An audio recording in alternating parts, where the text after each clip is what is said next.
Oh.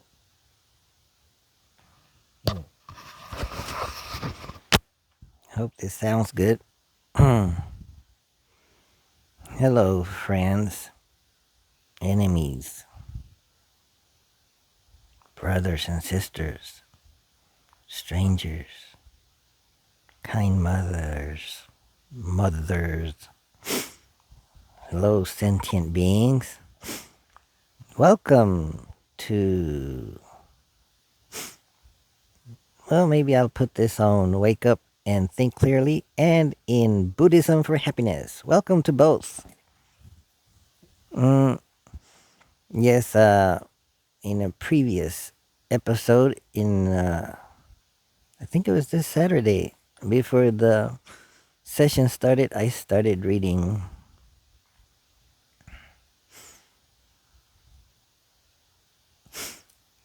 from a book called Buddhist Spirituality. It's part of a series of world spiritualities, correct? 25 volumes, and this is volume 8. Let's see if I'm not mistaken.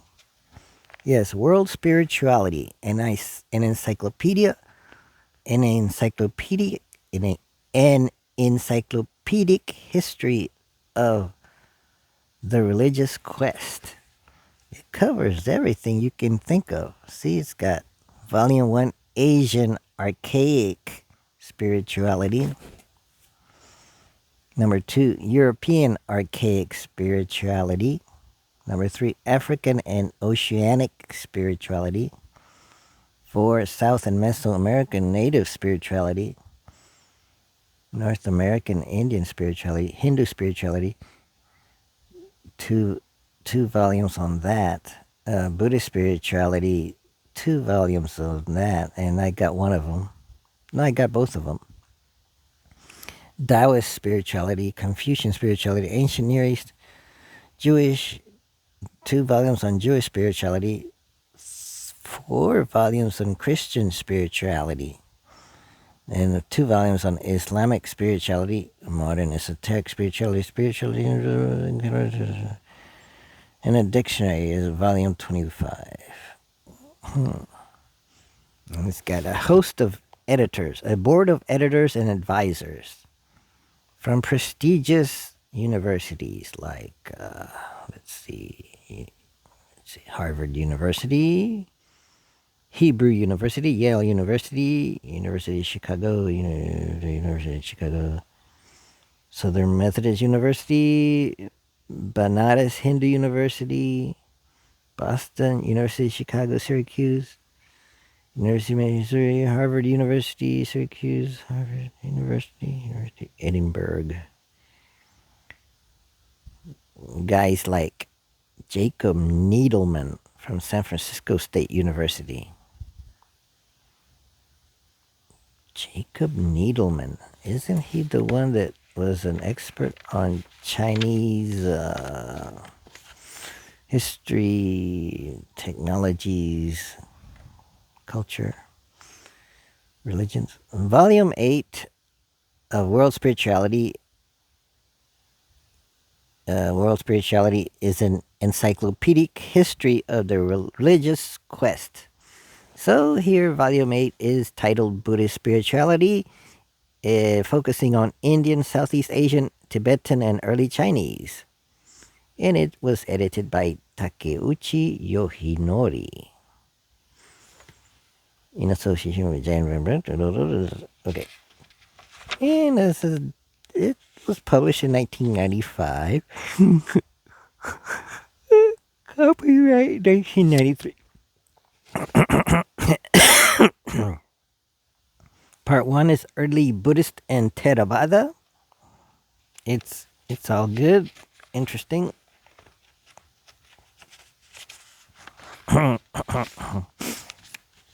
Part 2 is Mahayana. So we'll go to part 2 and we'll look at the sutras again. I went over this before. So so the in the sutras, so there's sutras and tantras. The sutras, I think of them as they ended up as being textbooks, Bibles, kind of, that kind of new, in quotes, New Testament equivalent, but for Buddha. So they include the sayings of the Buddha, but more, but in a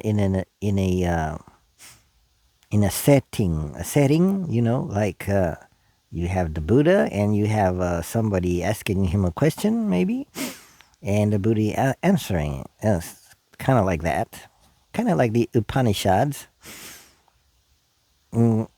But the Buddha meets all kinds of people, I imagine. I haven't read all the sutras. That'd take me a lifetime. But I got some books on them, and they weren't written down for several centuries. Amazingly, they were chanted. So they had teams of monks chanting these sutras by memory, and I guess they weren't allowed to write it down. And then eventually they said, "Oh man, we better write it down because it looks like we're losing monks, and maybe we're all gonna die in a war or something, and that's the end of that. So we better write them down and hide them somewhere, or maybe write them down and maintain them, and maybe start." Yeah, maybe you could start a new monastery, and so send the texts to the new monastery, and they can practice. Maybe for the young folk, maybe they were starting to grow, so that they needed to have the textbooks so that they could expand. They were getting ambitious, I suppose, and maybe it was due to Ashoka, King Ashoka. He conquered a good portion of India. And so maybe they needed. Ashoka became a big proponent of Buddhism. So he wanted it to flourish in India. So maybe they needed it to be written down. Well, the Buddha lived roughly, let's say, 450 BC. Maybe 500 to 450. So, lived to be 80 some years old. Let's say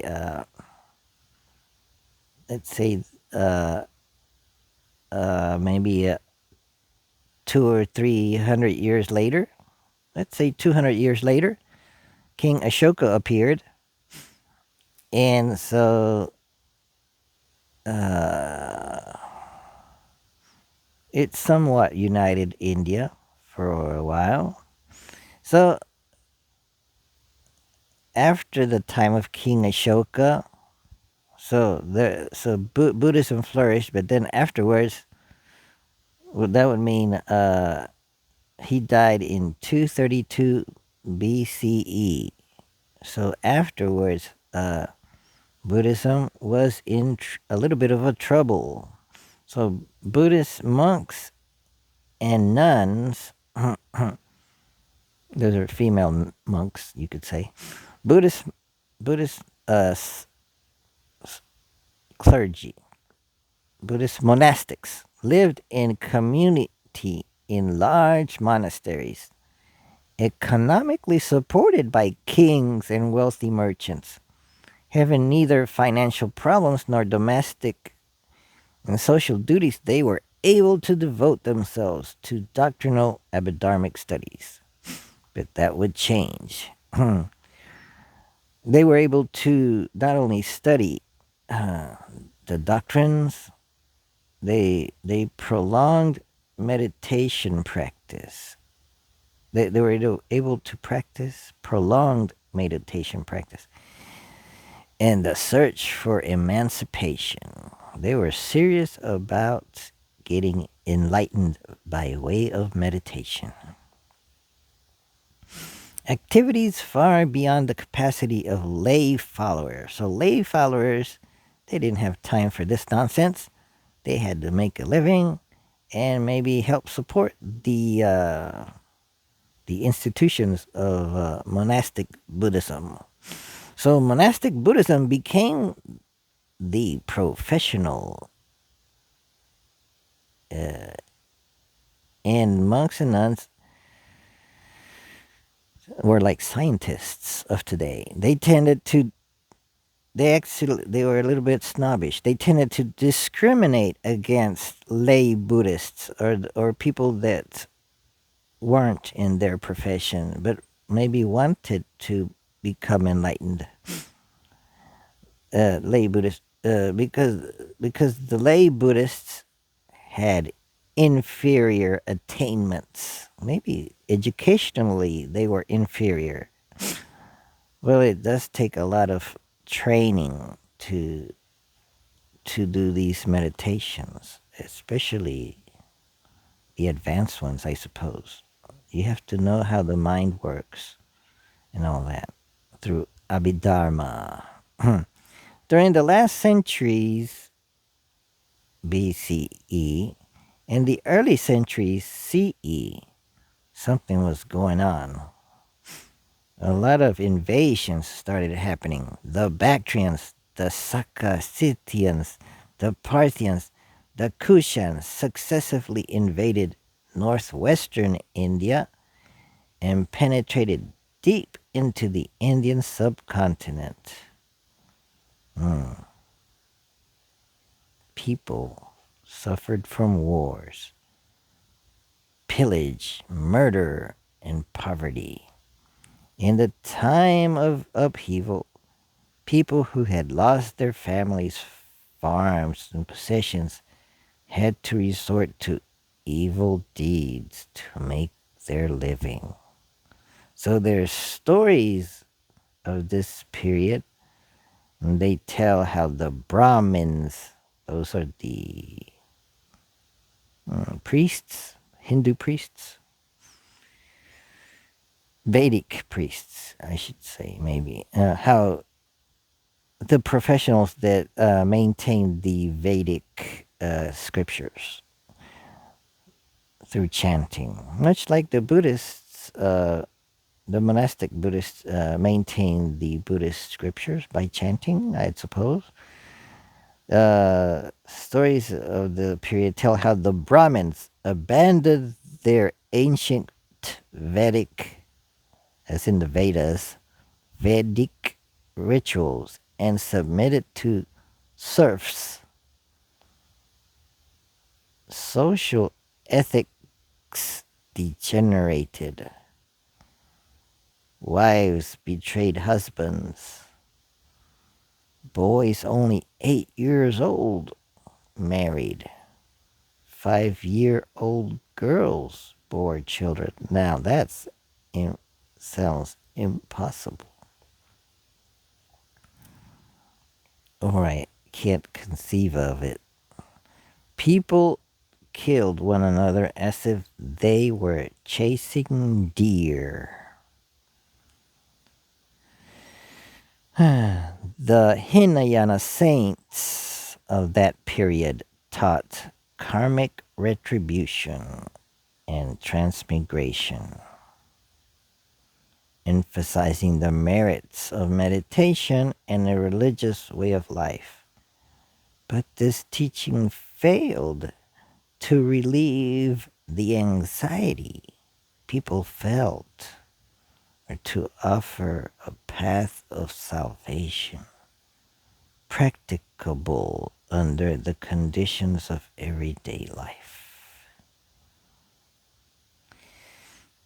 Between the later Mauryan dynasty, which fell around 180 BCE. BCE means before the Common Era. era, right? So the Mauryan dynasty fell around 180 BCE, and Kanishka's establishment of the second Kushan dynasty, that was around 129 CE. That last was so between those periods, between 180 BCE and 129 CE, mm, that's a good century. India was exposed to foreign civilizations. There were the Greek, the Egyptian, the Iranian, and to a certain extent, the Chinese.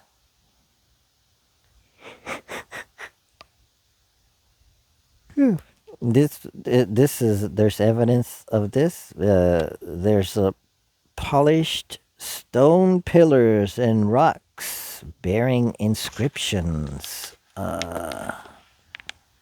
from way back that show that they were there. And the architecture of the palace at Pataliputra, maybe it looks Greek to, it looks Greek. The golden coins of the Kushan Empire.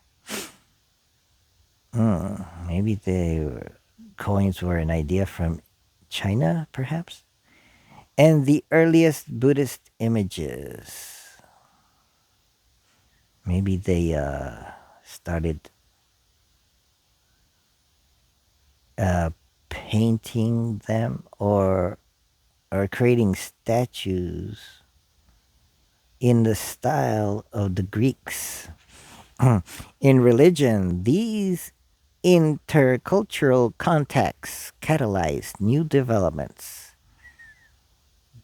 Heavenly saviors such as Vishnu and Amitabha, the notion of bodhisattvas, and the philosophy of emptiness, shunyata, which was developed in conscious opposition to the conceptual realism, distinctionism, and dualism of the Abhidharma schools.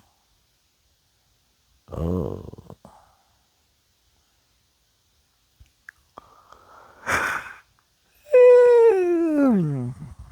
So if there's a conscious opposition to them, will there be contradictions in the system of Buddhism?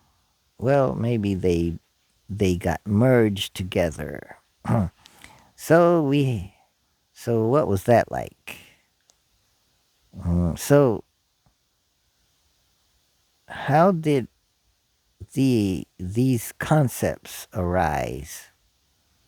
Like, did the Buddha teach them, or was it an advanced development by his students later on?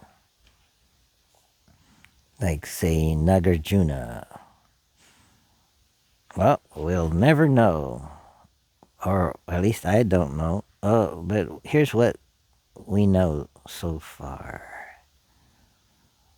The Sarvastivada philosophy was there at that time. Sarvastivada philosophy. What does that mean? Was it Sarvastivada? No.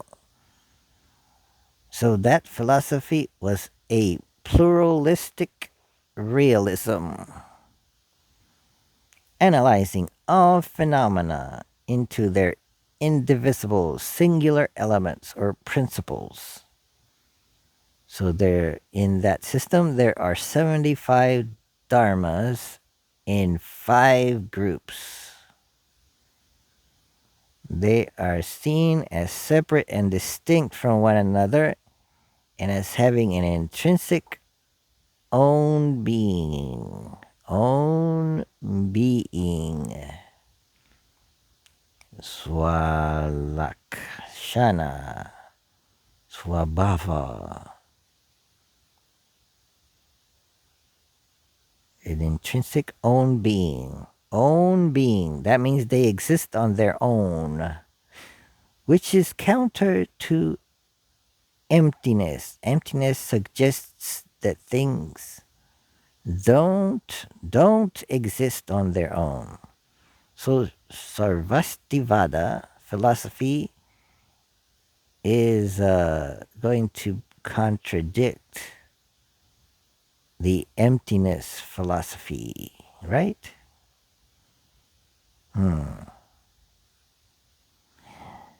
So this philosophy of Sarvastivada remained unchanged throughout past.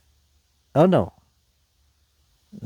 I'm not talking about Sarvastivada philosophy, or it's not talking about that. It's talking about things. Things. There are things that remain unchanged throughout past, present, and future. Well, scientifically, there are things that seem to remain unchanged throughout past, present, and future. That would be the atoms, or maybe subatomic particles. They seem to, or it's assumed that they remain unchanged. Well, maybe they configure themselves with others in different ways, but they themselves, they probably remain the same unless they get destroyed in a nuclear explosion or something, or a nuclear, what is it called? Fusion or fission? They get,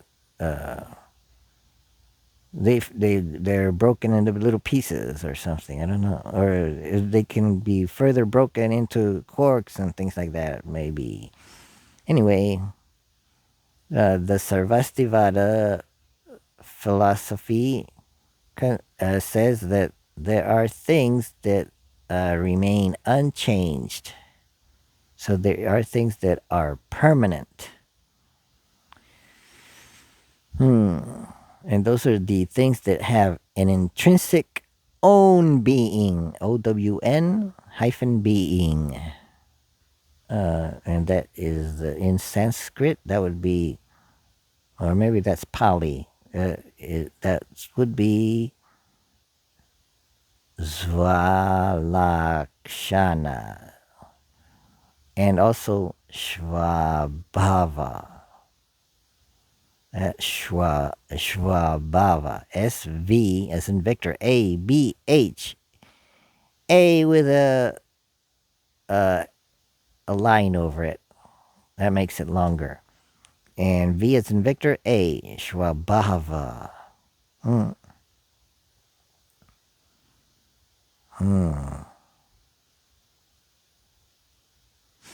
So I think Shvabhava,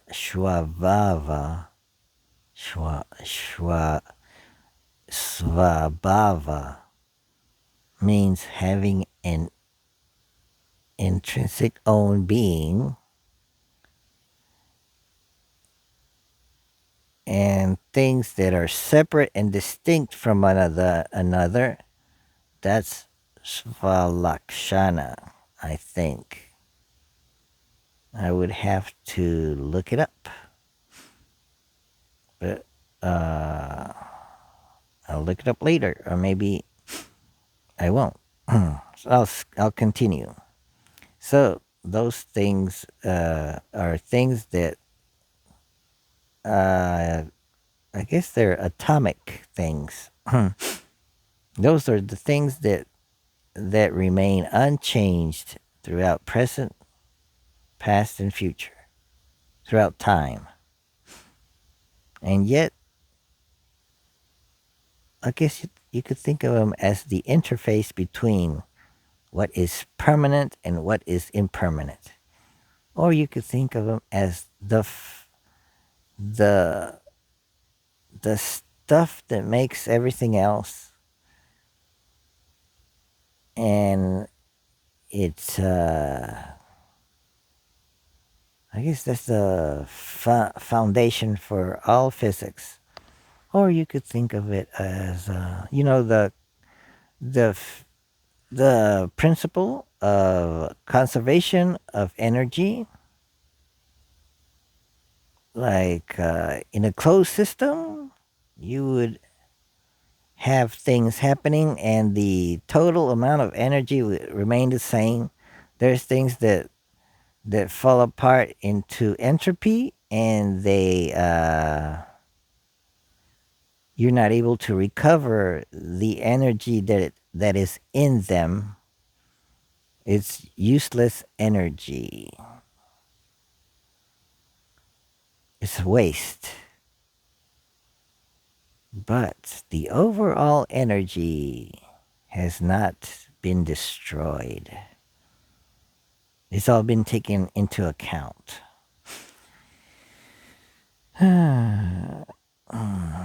So, when combined with operation, these unchanging essences became manifest as present phenomena, much as the frames of film on the teals of a projector, passing from upper to lower reel, project momentary ever-changing pictures on the screen while existing permanently in the film on the reels.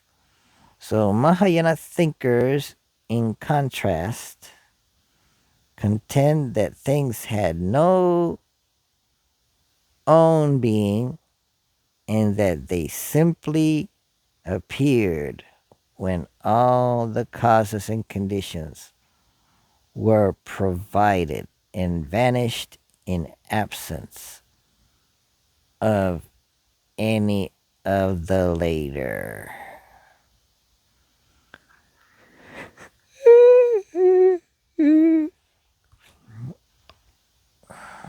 As sound from a lute is produced because of the body and strings of the instrument, a plectrum, and the player's effort, any and everything without having own being appears and disappears, depending on the sufficiency or insufficiency of its causes and conditions. That which depends on other things for its production and existence is without own being or reality, like a dream or an illusion. Since all things are equally empty of own being, they are not different from one another with respect to emptiness. This philosophy found its first radical expression in the large corpus of writings known as the Prajñāpāramitā, or perfection of wisdom. Sutras. Sutras. There's the word sutra. Normally, sutra is reserved for the teachings and interactions of the Buddha, interactions of the Buddha with people, with persons, the public teachings of the Buddha. But then there comes later on some kinds of sutras that are that seem to have been or I suspect that they were written later and they don't include the Buddha as a person on earth, but maybe the Buddha as a celestial being or something. I don't know. And there's even a sutra in that was created, you could say, in China. It's called the Platform Sutra, and the Buddha isn't even in there. Maybe it's Buddhist. It's definitely Buddhist in nature, and it has Buddhist principles in it, Buddhist ideas. But the Buddha himself is not there. Huh? that is considered a sutra, the Platform Sutra. And that sutra is an important document in Zen Buddhism, in Chan Buddhism for sure. Zen Buddhism. Let's see. The Huineng and the Platform Sutra. Isn't it what that is about? This, I forgot what it's called. The platforms. Anyway, but then there developed tantras. Both in Hinduism and in Buddhism there are tantras, but in Buddhism there are textbooks that are called the blah blah blah tantra, the booby boo tantra, different tantras, different books that are called tantras. Maybe you could think of tantra as a user's manual, the blah blah blah user's manual on how to do a certain meditation.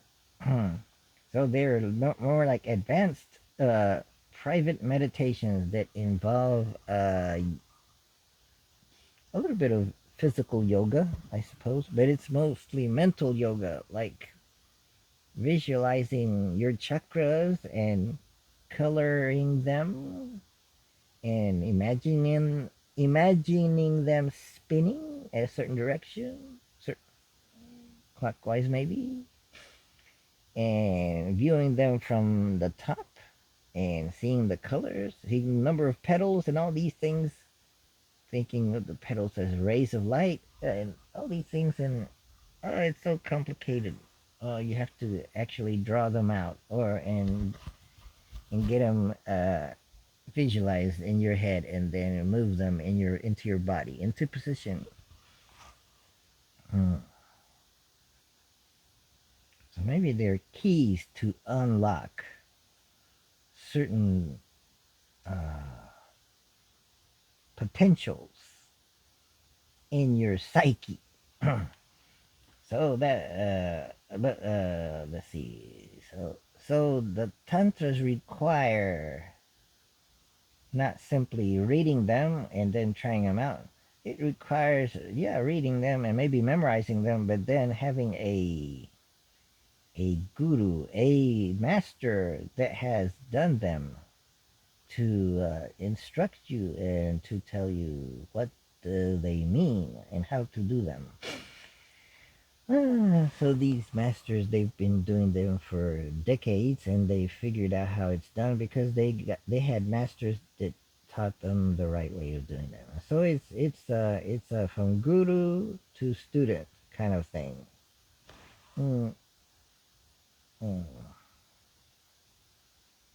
So let me shine a light.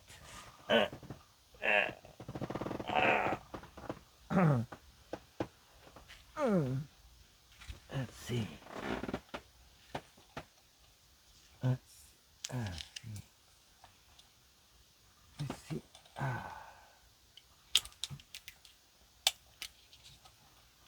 Let's see. Here's the book. Can you see it? The book I was reading from. Well, let me flip the camera so you can see. So this is the book I was reading. Buddhist. Buddhist spirituality, Indian, Southeastern Asia, Tibetan, and early Chinese. Edited by Takeuchi Yoshinori. And I was reading chapter 7, the Sutras. Let's see. So here's the list of volumes that this series of books have. I got volume 8. I also have volume 9, but I'm reading volume 8, chapter 7. So this is a series of books called World Spirituality. It's 25 volumes altogether. So you can go through and look at all the wonderful things they cover. Anything that you can think of that is part of the history of spirituality is there. And here's the people that edited or maybe contributed to these volumes, and they come from, look, even Jacob Needleman. I think he's pretty famous. But they got, but let's see, what's the date? Oh, see, volume 8. I got volume 8. Buddhist Spirituality is volume 8. See, 1995, 1993. I'll show you. And there's the contents. Let's see, let me leave it there for a while so you can maybe get a screenshot of it. So that's, we skipped all those chapters, or all of part 1, and went to part 2. So now we're in part 2, and we're looking at chapter 7, the Sutras. Prajñāpāramitā. Prajna is wisdom, right? And para is like beyond, and mita is perfection, I believe. Perfection of wisdom sutra. And the Rise of Mahayana, Kajiyama Yūichi. There's things to look forward to. Can't wait to look at chapter 8, the Madhyamika tradition, and Yogacara and Buddhist logic, and the diamond vehicle, and the Pure Land Piety. The diamond vehicle, number 9, it has to do with Tibetan Buddhism, right? Oh, and there's more. There's China, the 3 jewels in China, the philosophical schools. There's also Yogacara in China. The spirituality of emptiness in early Chinese Buddhism. And there is also Tantric Buddhism in China. And there's glossary of technical terms. So we looked at chapter 7. And here's what I read. I read all this in case you want to take a screenshot of it. This is by the title of this section of the chapter 7 is called Prajñāpāramitā and the Rise of Mahayana. And so there it talks about that everything was going fine, but then from 180 to 129, or 180 BCE to 129 CE, India was getting, it was maybe getting invaded violently, but also getting invaded with new ideas from foreign civilizations, from the Greeks, the Egyptians, the Iranians, and to a certain extent, the Chinese. So that's good.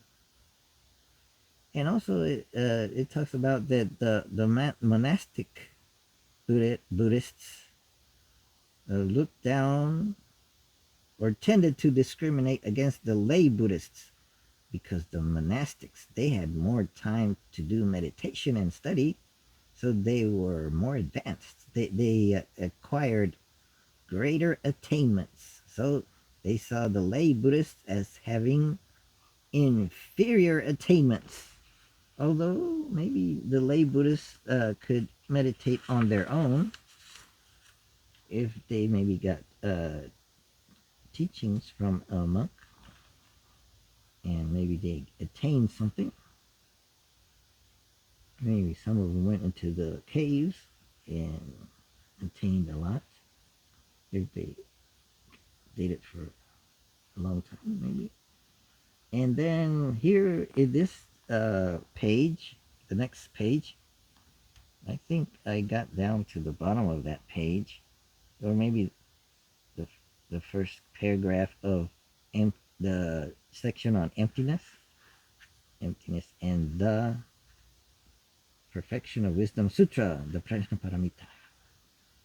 Oh, and it talks about the Sarvastivada philosophy, and then there's in there they talk about Svalaksana and Svabhava. Oh, which means it says there that so one of them I think means that things are seen as separate and distinct from one another, or there are things that are separate and distinct from one another, and there are things that have an intrinsic own being. I guess they categorize things. There's 75 dharmas, as in phenomena, and they're grouped into 5 groups.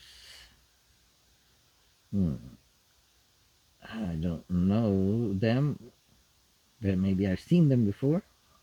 I'll have to investigate. The 75 dharmas.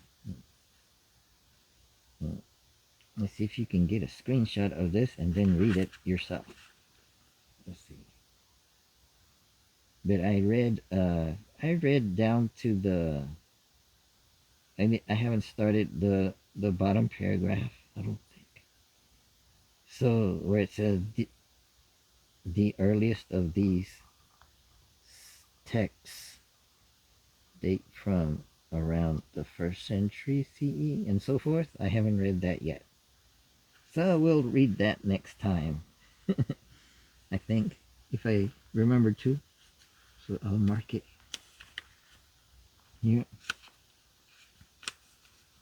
But I'm rotating books, so maybe I'll get to this book in a year, because I got a lot of books to rotate through. Well, that's the way it goes. Okay, so this book it's pretty scholarly, and it gives a good history of how it all happened, or as far as scholars have figured out.